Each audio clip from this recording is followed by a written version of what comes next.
GST collection में 1.95 लाख करोड़ का record उछाल। लेकिन क्या यह देश की तरक्की है या फिर विदेशों से आई महंगाई का एक छिपा हुआ जाल?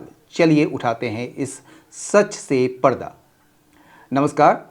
आज द हिंदू एडिटोरियल एनालिसिस में आपका स्वागत करते हैं। इस सेशन में हम चीरफाड़ करेंगे आज के सबसे ज्वलंत एडिटोरियल की, जिसका शीर्षक है अनवेलकम सर्ज। एक ऐसा उछाल, एक ऐसा सर्ज जो वेलकम नहीं है, यानी कि जिसका स्वागत नहीं किया जा सकता है। ठीक है।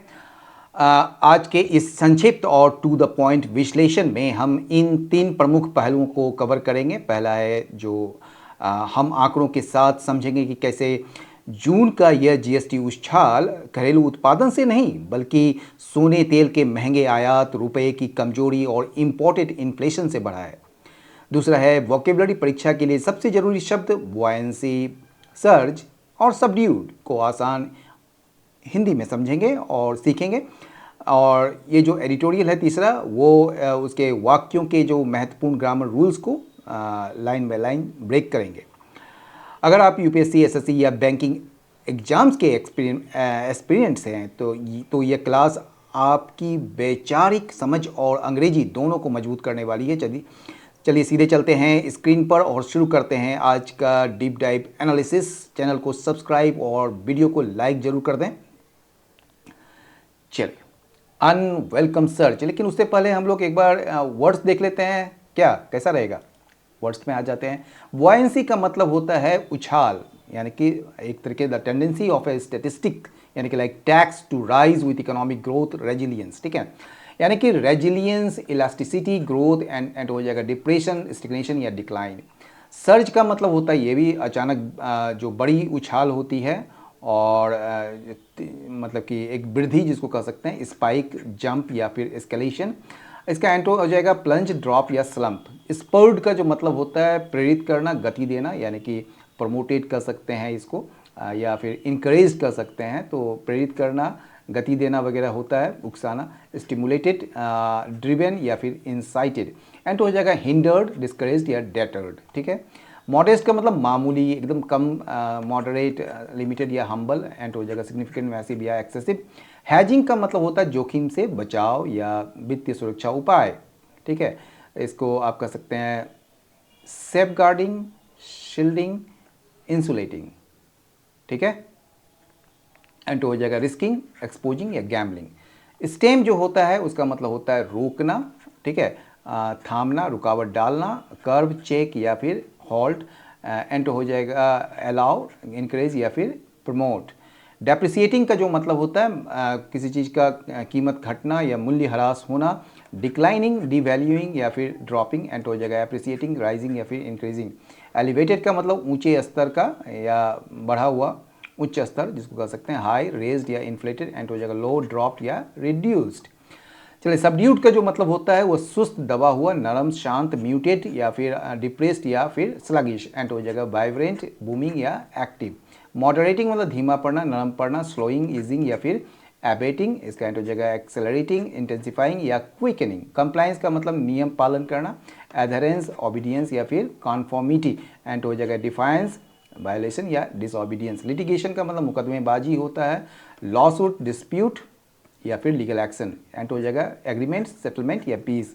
अंडर रिटेन जो होता है उसका मतलब होता है समर्थित या फिर बीमाकृत, यानी कि गारंटीड जिसको कह सकते हैं, या बैक्ड या फिर सपोर्टेड। एंड हो जाएगा अपोज्ड, रिजेक्टेड या फिर अबेंडेंड। चलिए इडियम एंड फ्रेजल वर्ब्स भी देख लेते हैं। टेक ए बैक सीट, इसका मतलब होता है किसी मामले में जो है निष्क्रिय हो जाना या कम महत्वपूर्ण स्थान या भूमिका अपनाना, मतलब पीछे हट जाना। तो एमर्जिंग कंट्रीज जो है ना, cannot afford to take a back seat, वो पीछे नहीं हट सकती है, वो उसका अफोर्ड नहीं कर सकती है in global discussion regarding AI regulation. यानी कि जो ग्लोबल डिस्कशन हो रहा है एआई रेगुलेशन के, यानी कि एआई के जो नियम के संबंध में, उससे विकासशील देश जो है ना वो पीछे हटने के जोखिम नहीं उठा सकते हैं। टेक द लायन शेयर मतलब कि किसी चीज़ का सबसे बड़ा या मुख्य हिस्सा हड़प लेना या प्राप्त करना। इसका जैसे डेवलप्ड नेशंस जो है ना आर पोइज्ड, वो तैयार है, ठीक है। Take the lion's share of the benefits from advance technology, advance technology से जो बेनिफिट्स मिल रहे हैं उसके सबसे बड़ा हिस्सा जो है ना वो प्राप्त करने के लिए या उसको हासिल करने के लिए वो तैयार हैं। तैयार हैं मतलब वो पॉइज्ड हैं, बैठे हुए हैं। अ सीट एट द टेबल, यानी कि महत्वपूर्ण निर्णय लेने वाले जो समूह हैं या मंच हैं उसमें शामिल होने का अवसर या अधिकार मिला। Small nations are investing heavily, ठीक है ना, just to get a seat at the table in the global AI race. Global AI race में जो है ना एक सीट लेने के लिए, एक मतलब कि अपनी बात रखने के लिए जो है ना ये जो छोटे छोटे देश हैं वो बहुत ज़्यादा इन्वेस्ट कर रहे हैं, निवेश कर रहे हैं, ठीक है। Accept the hand dealt to them, ठीक है ना, ये जो है मतलब ये बड़ा अच्छा एक इंडियन फ्रेज है, यानी कि अपने हालातों या जो परिस्थिति है उसे जो वो जो मतलब जो कुछ भी मिलता है उसे चुपचाप स्वीकार कर लेना, चाहे वो कितनी भी कठिन क्यों ना हो। मतलब instead of accepting the hand deal to them, developing nations are trying to build their own systems, ठीक है। यानी कि अपने विपरीत जो हालातों को चुपचाप स्वीकार करने के बजाय जो विकासशील देश हैं अपनी खुद की व्यवस्था बनाने की कोशिश कर रहे हैं। होल्ड टू अकाउंट का मतलब होता है किसी को जिम्मेदार ठहराना, ये काफ़ी आता है, ये मतलब कि बहुत ही ज़्यादा ये यूज़ होने वाला एक इडियम्स है। ये किसी को जवाबदेह बनाना। The most important task for the governments today, आज की सरकार के लिए वो कि how to hold tech firms to account, कैसे उसे जवाबदेह बना जाए व्हेन दे एक्ट इररिस्पॉन्सिबली, जब वो गैर जिम्मेदाराना व्यवहार करे। तो चलिए चलते हैं अनवेलकम सर्ज की तरफ। ये जो अनवेलकम सर्ज है ये बताया जा रहा है कि ये जीएसटी की वसूली में जो अचानक जो बढ़त देखने को मिली है ना वो असल में खुशी की बात नहीं है, बल्कि ये बिल्कुल अप्रिय, एक अवांछित या अनवेलकम है। वॉयंसी का जो यूज़ होता है ना वो मतलब टैक्स के संदर्भ में ये होता है। जब अर्थव्यवस्था बढ़ती है तो टैक्स भी अपने आप बढ़ता है, ठीक है। तो इसलिए जो है यह बढ़त किसी भी अच्छी वजह से नहीं हुई है, ये कहना है एडिटोरियल का, ठीक है। और इसका जो सब हेडलाइन है वो भी देख लेते हैं। The buoyancy in GST collections, ये जो बॉयंसी आया है, जो उछाल आया है जीएसटी कलेक्शन में, वो हुआ है ड्रिवन बाय इंपोर्टेड इन्फ्लेशन, यानी कि ये जो है ना ये जो उछाल दिख रहा है ना उसका जो मुख्य वजह जो है देश के अंदर का उत्पादन बढ़ना नहीं है, बल्कि ये जो है ना आयातित मुद्रास्फीति है, यानी कि महंगाई है, यानी कि इंपोर्टेड इन्फ्लेशन है। इसका मतलब है कि जब हम विदेशों से महंगी चीज़ें यानी कि जैसे कि तेल या सोना आयात करते हैं तो उन पर टैक्स भी ज़्यादा देना पड़ता है, ठीक है, जिससे सरकार की टैक्स कमाई तो बढ़ जाती है पर इससे देश के अंदर की अर्थव्यवस्था मजबूत नहीं होती है, ठीक है। चलते हैं एडिटोरियल के मेन लाइन में। इंडिया का जो जून का जीएसटी कलेक्शन जो है वो कितना बढ़ा है 13.9%, लगभग 14%, ठीक है ना, ईयर ऑन ईयर, साल दर साल पर, टू 1.95 लाख करोड़, ठीक है ना। ये बढ़कर कितना हो गया 1.95 लाख करोड़ हुआ। ये हुआ है किस वजह से, driven largely by import IGST, ठीक है ना, which surge 34.6% compared with June 2025, ठीक है, अप फ्रॉम 17.2% ग्रोथ इन में। अब कहा जा रहा है कि ये जो भारत का जो जून का जीएसटी जो मतलब कि संग्रह का जो सालाना आधार पर, ठीक है ना, 13.9% बढ़कर 1.95 लाख करोड़ रुपया हो गया, ठीक है। जो मुख्य रूप से जो है ना आयात यानी कि बाहर से जो आयात किए जा रहे हैं आईजीएसटी द्वारा संचालित था। कहने का मतलब है कि जून के महीने में जो भारत का कुल जीएसटी कलेक्शन जो है पिछले साल के तुलना में वो कितना हो गया है 13.9% बढ़कर 1.95 लाख करोड़ हो गया है, ठीक है। ये तो पहली बात है, लेकिन इस बढ़ी हुई बढ़त के पीछे असली वजह जो है ना इंटीग्रेटेड जो आईजीएसटी है, ठीक है, इंटीग्रेटेड, इसको कहते हैं इंटीग्रेटेड जीएसटी, ठीक है ना, यानी कि जो विदेशों से आने वाले सामानों पर लगता है उसको आईजीएसटी कहते हैं, ठीक है। इस आयात वाले टैक्स में भारी भरकम 30.6% का बढ़ोतरी हुई है, विच सर्ज 34.6%। और इसकी तुलना अगर करें जून 2025 का तो ये बढ़ी थी कितना 17.2%, ठीक है ना, ग्रोथ इन में। तो इसकी तुलना अगर जून 2025 की तुलना में जो है ये काफ़ी बढ़ोतरी हुई थी 34.26%, यानी कि लगभग दोगुना। यही टैक्स मई के महीने में जो ना मात्र 17.2% बढ़ेगी। उसके उसके अपेक्षा जो है अभी आप देखेंगे तो 34.6% है ना, यानी कि दोगुना तेजी से बढ़ा है ये। तो ये कहने की बात है। तो डोमेस्टिक जो जीएसटी कलेक्शंस है वो आप देखिए, अब जो डोमेस्टिक जीएसटी कलेक्शन, ये जो आईजीएसटी देख लिए, ये कितना बढ़ा है, मोर मॉडेस्ट, बहुत ही कम मामूली दर से 6.5% की दर से बढ़ा है, जो कि दर्शाता है that the sharp increase in overall collection, मतलब कि जो शार्प इंक्रीज है ओवरऑल कलेक्शन में, ठीक है ना, मतलब कुल टैक्स कलेक्शन में जो इतनी बड़ी जो तेजी दिख रही है ना, owes less to a broad based improvement in domestic value addition। उसका कारण जो है ना, O2 का मतलब उसके वजह से, ठीक है ना, तो उसका कारण है देश के अंदर जो मैन्युफैक्चरिंग या उत्पादन का बढ़ना बिल्कुल नहीं है, ठीक है। ये जो है बाहर से जो आया, मतलब कि लाया जा रहा है, जो बाहर से जो तेल और सोना जो आ रहा है ना, उस पर जो बढ़ाए गए टैक्स हैं या उसमें जो बढ़ोतरी हुई है उसके वजह से है, ठीक है। सम इकोनॉमिस्ट, लेकिन क्या है कि कुछ इकोनॉमिस्ट जो हैं, जो अर्थशास्त्री हैं, उनका कहना है, आर्ग्यू करते हैं that this reflects stronger imports of capital goods and industrial inputs, ठीक है। कुछ मतलब कि कुछ अर्थशास्त्री का जो ये कहना है कि जो आयात वाले टैक्स में ये जो बढ़ोतरी अच्छी बात है। क्यों अच्छी बात है? क्योंकि उनका तर्क यह है कि भारत की कंपनियां विदेशों से फैक्ट्रियों के लिए जो है ना मशीनें, यानी कि कैपिटल गुड्स और इंडस्ट्रियल इनपुट्स, यानी कि कच्चा माल भारी मात्रा में मंगा रही है, जिससे आगे चलकर देश का उत्पादन बढ़ेगा। लेकिन एडिटोरियल यहाँ पर इस बात को काट रहा है, ये कह रहा है हाउएवर, हालांकि, ठीक है, में पेट्रोलियम प्रोडक्ट्स, में जो पेट्रोलियम प्रोडक्ट्स का ट्रेड डाटा जो है and quarter one FY27 data जो है on the performance of the 8 core industry, यानी कि 8 कोर इंडस्ट्रीज़ के जो प्रदर्शन रहा था पहला क्वार्टर फाइनेंशियल ईयर 2027 का, वो जो है वो क्या वो इशारा करता है रादर डिफरेंट एक्सप्लेनेशन, यानी कि यहाँ पर बात बोल रहा है कि इस नतीजे में पहुंचने से पहले रुक जाइए, क्योंकि मई के महीने में जो है ना तेल के व्यापार के आंकड़े अगर देखें और इस वित्तीय वर्ष की जो पहली तिमाही में देश के जो 8 सबसे मुख्य उद्योगों जैसे कोयला, स्टील, बिजली जो आदि कोर इंडस्ट्रीज जो हैं उसके प्रदर्शन को अगर देखते हैं तो कहानी कुछ और ही समझ आती है। ये आंकड़े अर्थशास्त्रियों के दावे से अलग ही इशारा करते हैं, ठीक है। जून जीएसटी कलेक्शन, जून का जो जीएसटी कलेक्शन है वो रिफ्लेक्ट करता है इकोनॉमिक एक्टिविटी को ड्यूरिंग मई। अब ये बड़ा एक अच्छा लाइन है यहाँ पे देखिए, ये जो मतलब कि जून के महीने में जो सरकार को जीएसटी मिलता है ना, वो असल में जून का नहीं होता।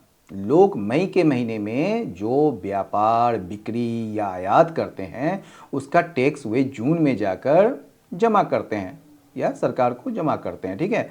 इसलिए जून का टैक्स कलेक्शन असल में मई की आर्थिक स्थिति को दिखाता है, ठीक है।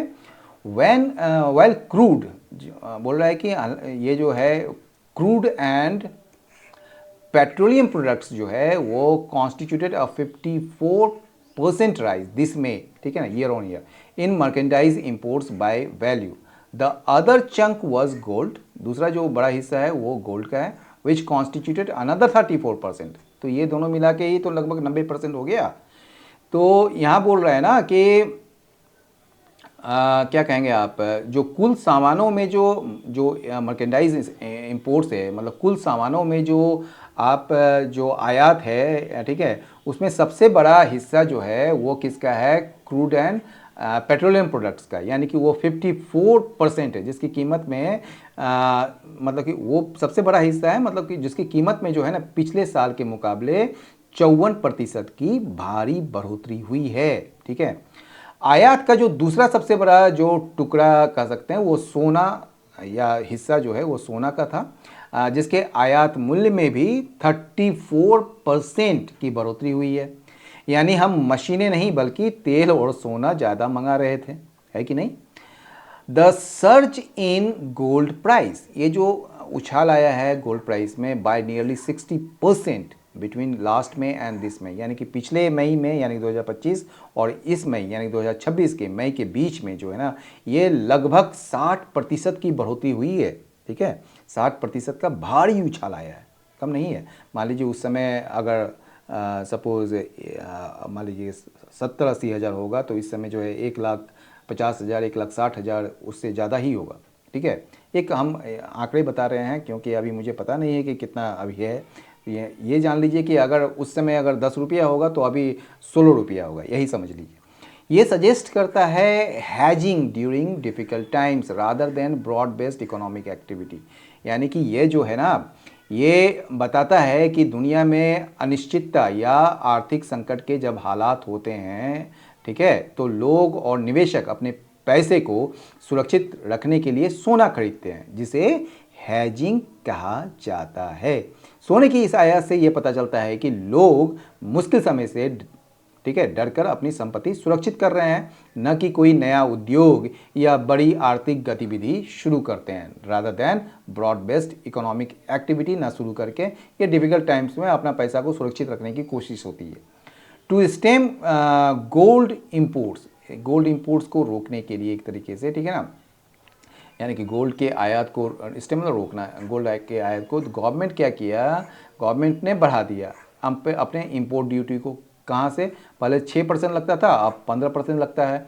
और कब किया ये, 13 मई को। Which likely added to the May import GST kitty, जिससे जो है क्या हुआ कि मतलब कि मई के जो आयात जीएसटी के जो खजाने हैं, जो किटी है, उसमें अचानक बहुत ज़्यादा पैसा जुड़ गया है कि नहीं। ऑब्वियस है, अब मान लीजिए पहले 6% हो रहा था, अब 15% हो रहा है, यानी कि 2 गुना से भी ज़्यादा, लगभग 2.5 गुना। ठीक है ना, तो वो तो पैसा बढ़ेगा ही नहीं, उसके मतलब जीएसटी किटी में तो वो जाएगा ही जाएगा। तो इम्पोर्ट जीएसटी किटी में जो है ये चला गया, ठीक है, जिसकी वजह से ये बढ़ा है। आगे बढ़ते हैं। दिस पीरियड, ये जो पीरियड है, ये जो काल था, जो मतलब कि अवधि जो है, वो ऑल्सो कोइंसाइडेड, ये साथ साथ जो है with the rupee depreciating by almost 6% against the US dollar since late February, यानी कि इसी दौरान जो है ना एक और बात हुई। वो क्या है, कोइंसाइड मतलब एक साथ होना, ठीक है ना। इसी दौरान एक और बात हुई कि वो क्या था कि फरवरी के जो लेट फरवरी, यानी कि फरवरी के आखिरी दिनों से जो लेकर अब तक जो है, अमेरिकी डॉलर के मुकाबले भारत का रुपया लगभग 6% कमज़ोर हो गया, डेप्रिसिएट हो गया। जब रुपया कमज़ोर होता है तो विदेशों से डॉलर में खरीदा जाने वाला सामान हमारे लिए और महंगा हो जाता है। इसके कारण भी आयात की जाने वाली चीज़ों की कीमत भारत के लिए बढ़ गई, ठीक है। दिस कपल्ड विथ, इसके साथ साथ क्या है कि with a spike in freight charges, इसके साथ साथ क्या हुआ, फ्रेट चार्जेस में भी बढ़ोतरी होगी, यानी कि एक तरफ जो है रुपया का कमज़ोर होना, दूसरा है जो मतलब कि ये जो इसके साथ साथ जो है फ्रेट चार्जेस में भी मतलब कि स्पाइक आ गया, यानी कि जो समुद्री जहाज़ों का किराया या माल ढुलाई का जो खर्च है, उसमें अचानक से तेज़ी आ गई, ठीक है। और and a 14.5% rise on non oil imports in May at elevated global prices mechanically raise the June tax base, ठीक है ना।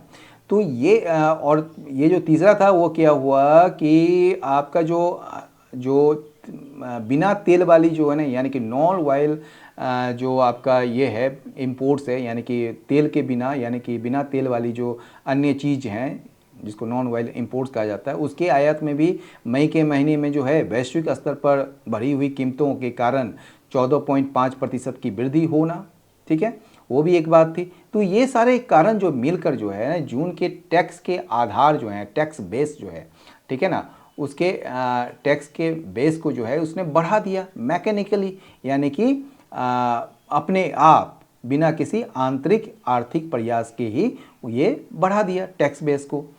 दिस सजेस्ट, ये बताता है that much of the import GST rise is driven by imported inflation and currency depreciation rather than domestic production growth, indicating an unwelcome increase due to higher prices। ये बताता है कि that much of the import GST rise, ये जो आपका आयात से जो मिलने वाली जो जीएसटी में जो ये बढ़त जो दिख रही है ना, उसका बहुत बड़ा हिस्सा जो मच ऑफ द मतलब कि इंपोर्ट जीएसटी राइज जो है वो बहुत बड़ा हिस्सा जो है वो क्या हुआ है, बाहरी देशों से आई महंगाई, ठीक है, ड्रिवन बाय इंपोर्टेड इन्फ्लेशन, यानी कि जो बाहर देशों से मतलब कि जो सामान खरीद रहे हैं उसके वजह से जो इन्फ्लेशन हो रहा है, इंपोर्टेड इन्फ्लेशन जिसको कहते हैं, और हमारे जो रुपए करेंसी जो है हमारा उसका डेप्रिसिएशन जो होना, यानी कि उसमें जो है कमजोरी जो है वो वजह है, ठीक है, रादर देन, न कि हमारा जो डोमेस्टिक प्रोडक्शन ग्रोथ हुआ है, यानी कि मतलब कि देश के कारखानों में जो उत्पादन बढ़ने से इसका कोई लेना देना नहीं है, ठीक है, इंडिकेटिंग जो दर्शाता है un unwelcome increase due to higher prices, यानी कि जो ये बताता है कि हायर प्राइसेस यानी कि जो चीज़ों के दाम जो महंगे होने के वजह से जो है ये दिखने वाला एक छलावा है, यानी कि अनवेलकम इंक्रीज है, ये कुछ बढ़ा उड़ा नहीं है, देश में कोई अपना जो ग्रोथ है वो नहीं हो रहा है, ये हम लोग बाहर से लेकर आ रहे हैं, जो सामान जो बाहर से आ रहा है उसके वजह से हो रहा है।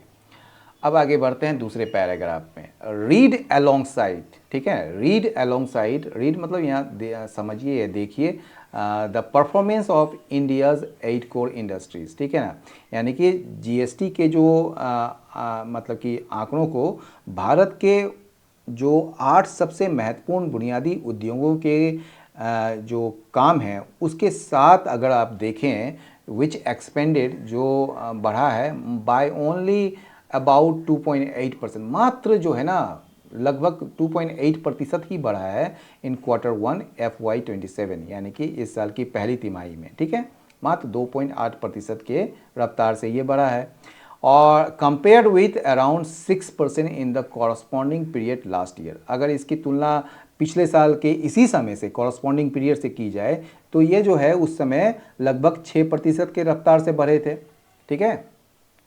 The domestic economy appears more subdued, तो इसको जो अगर आप देखते हैं ये मिलाकर या इस चीज़ को मतलब कि FY27 के Q1 में जो बढ़ोतरी हुई है कोर इंडस्ट्रीज़ का, 8 कोर इंडस्ट्री का, उसके साथ अगर इसको देखें तो ये जो डोमेस्टिक इकोनॉमी जो है वो क्या प्रतीत होता है, वो कहीं ज़्यादा दबा हुआ, यानी कि हमारे देश की जो अपनी अर्थव्यवस्था वो काफ़ी सुस्त या कमज़ोर पड़ी हुई दिखती है या प्रतीत होती है, सबड्यूड, ठीक है।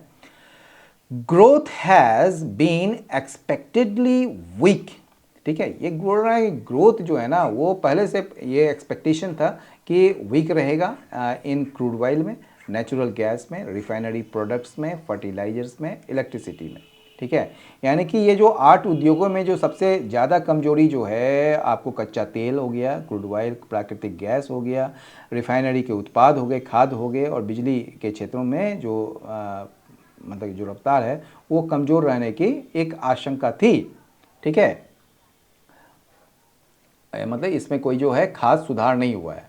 द लेटेस्ट HSBC, ये जो अभी नवीनतम जो HSBC मैन्युफैक्चरिंग PMI रीडिंग जो है जो कि 54.2 का है, लाइकवाइज पॉइंट्स ये इशारा करता है study but moderating factory activity, ठीक है, मतलब कि एक और जो पैमाना होता है वो होता है HSBC मैन्युफैक्चरिंग PMI, ठीक है ना, ये इसको PMI को कहते हैं परचेजिंग मैनेजर्स इंडेक्स, ठीक है, जो फैक्ट्रियों के काम की रफ्तार को मापता है। इसका जो नया आंकड़ा जो आया है वो 54.2 आया है, ठीक है ना, तो यह आंकड़ा भी जो है ना इसी सुस्ती की तरफ इशारा करता है, ठीक है, ये आंकड़ा भी points to a steady but moderating factory activity, यानी कि लगातार तो है लेकिन ये मॉडरेटिंग यानी कि धीमा पड़ने वाला फैक्ट्री एक्टिविटी की ओर इशारा करता है, ठीक है।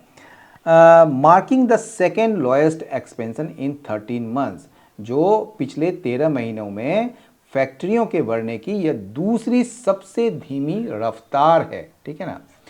These figure come as India marks, ये जो फिगर्स है ना, ये जो आंकड़े हैं, ठीक है, ऊपर ले जाओ, दीज फिगर्स कम, ये आंकड़े आते हैं तब जब इंडिया जो है ना, इसका 9 साल हो गया है जीएसटी का एक unified destination based indirect tax के रूप में। यानी कि ये सारे जो आंकड़े और जो सुस्ती की खबरें हैं वो ठीक ऐसे समय पर आई है जब भारत अपने जीएसटी कानून के पूरे 9 साल पूरे होने का अवसर देख रहा है, यानी कि पूरा होने वाला है इसका। जीएसटी को भारत में एक यूनिफाइड इनडायरेक्ट टैक्स के रूप में लाया गया था, आपको ये पता होगा, ठीक है, एक यूनिफाइड इनडायरेक्ट टैक्स के रूप में, जो वहाँ लगता है जहाँ सामान का कंज्यूम होता है, यानी कि सामान को उपभोग होता है, यानी कि डेस्टिनेशन बेस्ड, न कि वहाँ जहाँ सामान बनता है, ठीक है ना। तो ये बिल्कुल अलग है। The government can point two the expansion of the tax base, ठीक है ना। सरकार जो है वो क्या कर सकती है, वो अपनी पीठ थपथपा सकती है। तो गवर्नमेंट जो है वो इशारा कर सकती है, या मतलब कि expansion of the tax base from about 66 lakh tax payers in 2017 to over 1.65 crore today. तो गवर्नमेंट जो है यह कहकर पीठ थपथपा सकती है और ये गर्व से कह सकती है कि टैक्स देने वालों का जो दायरा है ना, जो टैक्स बेस है, वो बहुत बड़ा हो गया है। 2017 में जहां सिर्फ 66 लाख लोग टैक्स के दायरे में थे, वहीं आज ये संख्या बढ़कर 1.65 लाख करोड़ से ज़्यादा हो गई है, ठीक है। जो रिफ्लेक्ट करता है बेटर कॉम्प्लाइंस को, ग्रेटर फॉर्मलाइजेशंस को एंड फास्टर रिफंड्स को। दो इनपुट टैक्स, हालांकि जो इनपुट टैक्स क्रेडिट है, लिटिगेशन है और फेडरल बैलेंस है इन रेवेन्यू में, रेवेन्यू शेयरिंग इशूज़ में, ठीक है ना, रिमेन अनरिजॉल्व, वो जो है अभी भी अनरिजॉल्व है, मतलब वो उस पर अभी तो कोई काम ही नहीं हुआ है। यानी कि आप तो कह रहे हैं कि ये 1.65 करोड़ जो है वो हो गया है, ठीक है, लेकिन इससे पता चलता है कि लोग अब टैक्स की चोरी कम कर रहे हैं, बेटर कंप्लाइंस हो रहा है, व्यापार कानूनी और संगठित हो रहे हैं, यानी कि फॉर्मलाइजेशन हो रहा है, और लोगों के रिफंड भी जल्दी मिल रहे हैं। लेकिन ये दो जो है वो, लेकिन या हालांकि कह सकते हैं, इसका दूसरा पहलू ये है कि जो इनपुट टैक्स क्रेडिट के जो नियम है, ठीक है, जो इनपुट टैक्स क्रेडिट के जो नियम है, या फिर जो लिटिगेशन और federal balance in revenue sharing issues जो हैं, यानी कि आपका अदालती विवाद और जो केंद्र राज्यों के बीच पैसे के बंटवारे का जो विवाद जैसी जो बड़ी समस्याएं हैं, ठीक है ना, वो अभी भी अनसुलझी है, रिमेन अनरिजॉल्व्ड। जीएसटी अब आगे कह रहा है, GST has strengthened India's indirect tax architecture, ठीक है ना, यानी कि जीएसटी ने भारत के जो अप्रत्यक्ष कर यानी कि इनडायरेक्ट टैक्स के पूरे ढांचे यानी कि आर्किटेक्चर को पहले से बहुत ज़्यादा मजबूत और व्यवस्थित बनाया, स्ट्रेंथेंड किया है, ठीक है ना। यानी कि पुराने बिखरे हुए टैक्स सिस्टम से यह नया सिस्टम बेहतर है, ठीक है। यट फिर भी द जून नंबर, जो जून के जो आंकड़े हैं, वो एक चेतावनी है, एक रिमाइंडर है, एक सच्चाई है, that a growing share of the recent buoyancy, ये जो ग्रोइंग शेयर है ये हाल के उछाल का, वो appears to have been underwritten by imported inflation. ये जो है ना, ये ऐसा लगता है कि अपियर्स मतलब ऐसा लगता है कि ये जो है इसको समर्थित किया गया है इम्पोर्टेड इन्फ्लेशन से और डेप्रिसिएटिंग रूपी से, न कि rather than stronger domestic value addition, ठीक है ना। यानी कि कहने की ये बात है कि यह सच्चाई यह याद दिलाता है कि टैक्स कलेक्शन में दिखने वाली जो ये तेज़ी है ना, एक बहुत बड़ा और बढ़ता हुआ हिस्सा सिर्फ और सिर्फ विदेशों से आई महंगाई और कमज़ोर हुए रुपए के सहारे टिका हुआ है, अंडर रिटेन। इसका कारण हमारे अपने देश की मजबूत होती अर्थव्यवस्था या घरेलू उत्पादन की ताकत बिल्कुल नहीं है, rather than stronger domestic value addition. इसलिए सरकार को इस आंकड़े को देखकर ज़्यादा खुश नहीं होना चाहिए, ठीक है। तो आज के एडिटोरियल अनवेलकम सर्च से साफ है कि आंकड़ों के चमक के पीछे की आर्थिक सच्चाई को समझना कितना जरूरी है। केवल सतही ज्ञान से नहीं, बल्कि गहरी समझ से ही परीक्षाएं क्रैक होती हैं। आपके अनुसार क्या सरकार को सोने और तेल के आयात पर निर्भरता कम करने के लिए और कड़े कदम उठाने चाहिए? मुझे नीचे कमेंट सेक्शन में ज़रूर बताएं। आज क्लास में सीखे गए ग्रामर रूल्स और वॉयंसी या सबड्यूट जैसे शब्दों का इस्तेमाल अब करके कमेंट में एक वाक्य जरूर बनाएं। मैं खुद आपके कमेंट्स चेक करूंगा। अगर आज के इस संक्षिप्त विश्लेषण से आपको कुछ नया सीखने को मिला हो तो वीडियो को लाइक करें, अपने एस्पिरेंट दोस्तों के साथ शेयर करें और इंग्लिश विद अमिताभ चैनल को सब्सक्राइब करना न भूलें। मिलते हैं कल एक और नए एडिटोरियल के सटीक विश्लेषण के साथ। तब तक के लिए पढ़ते रहिए, सीखते रहिए, जागरूक रहिए। जय हिंद, जय भारत।